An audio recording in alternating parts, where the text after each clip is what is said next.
But an experiment is not a public opinion poll. It examines behavior under the pressure of social forces, as the experiment of Solomon Asch reveals. The experiment you'll be taking part in today involves the perception of lengths of lines. As you can see here, I have a number of cards, and on each card there are several lines.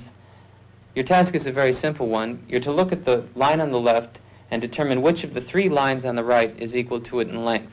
All right, we'll proceed in this order. You'll give your answer. Only one of the people in the group is a real subject, the fifth person with the white T-shirt. The others are confederates of the experimenter and have been told to give wrong answers on some of the trials. The experiment begins uneventfully as subjects give their judgments. 2, 2, 2, 2, 2, 3, 3, 3, 3. But on the third trial, something happens. 2, 2, 2. 2, 2. The subject denies the evidence of his own eyes and yields to group influence. 1. Asch found subjects went along with the group on 37% of the critical trials. But he found through interviews that they went along with the group for different reasons. 1. 1. They must be right. There are 4 of them and 1 of me. 1. This subject's yielding is based on a distortion of his judgment. He genuinely believes that the group is correct. 1. 1. 1. 2. 1. 2. 2.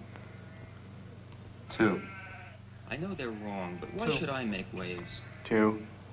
In this case, the subject knows he is right, but goes along to avoid the discomfort of disagreeing with the group. Here, the distortion is at the level of his response. 2. 2. 2.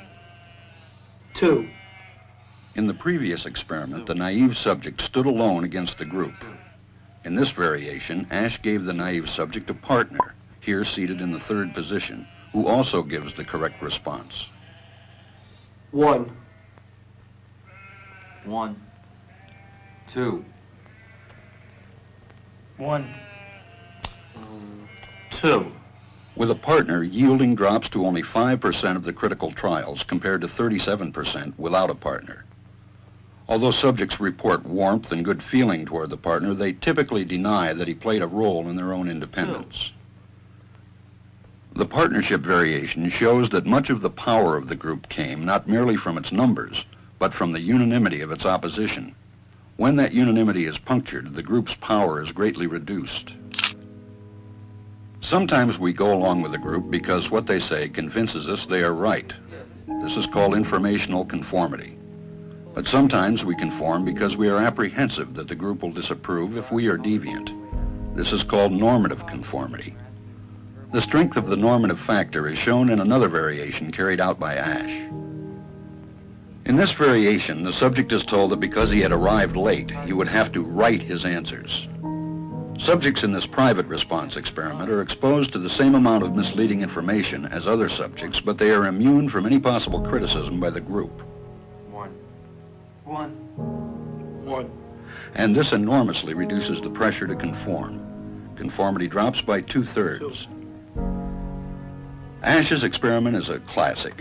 It reveals how people will deny what they see and submit to group pressure. It allows us not only to observe conformity, but to study the conditions that increase or reduce its occurrence.